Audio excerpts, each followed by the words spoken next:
DNA TV is pleased to welcome Andy Dunkley to speak to us. He's the CEO of Lee Cooper. We seem to spend our lives, journalists in particular, talking to people who provide money, services, but not real people who run real businesses. So this is a real opportunity, I think. You sounded pretty bullish in your presentation that you're out there looking for assets in one form or another.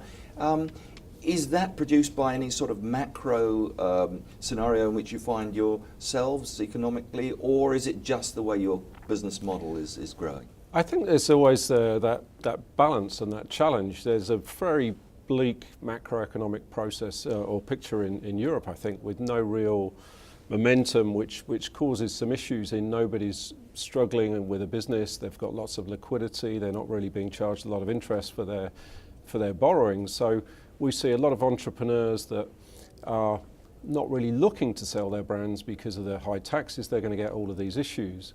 On the other hand, we've got a very innovative approach we'd like to think on our acquisition. So we're looking and challenging ourselves to how can we do these deals?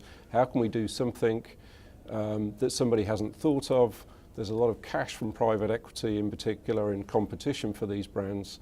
So we'd like to think that we're looking at a different way of financing these brands, a different way of doing a deal that unlocks the value of those brands and gets through. So macroeconomic is a bit challenging, I think, but on the other hand, we think we're pretty good at speaking to real people about their brands and helping them achieve an exit.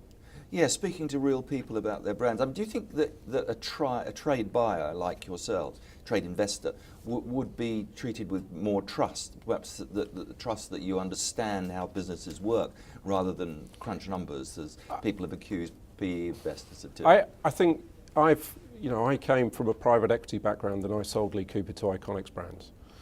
So I've been through that process. I know exactly where they are. So I'd like to speak to a lot of the CEOs or people that are selling from that same position of having gone through that process. So I think they're always looking for their best price that they can if they're going to exit. But to go through that process and sit with them and help them through that process, I think I would like to say is a help for them. And something where we're building relationships that last for many years. And when they're finally looking at selling, when they want to pick up the phone, we in Iconics would like to think they'll be calling us first and going through that. PE investors will always say how they're a long-term view, they oppose the short-termism of public markets and so forth. But the trade buyer is the real long player, isn't he? Absolutely, and private equity I think has a great function in the marketplace, but they're buying businesses for sale. This is how they make their money, so they've always got to move it on to the next level. As a trade buyer, we're really looking for a long-term return and something that we can get a really good asset around the world and invest behind and hopefully grow in the longer term. Around the world, so it's not only in Europe you're looking? I'm ideally looking for some European brands that we can take internationally. We have a very good network around the world, some very good joint venture partners and some fantastic customers and retailers around the world. So I think one of the great things that Europe has is some brands that can be taken around the world and really hit a brand awareness that really helps our business model significantly. Okay, well look, that's very kind of you to join us, Andy. Very much appreciated. Thank you, it's a pleasure.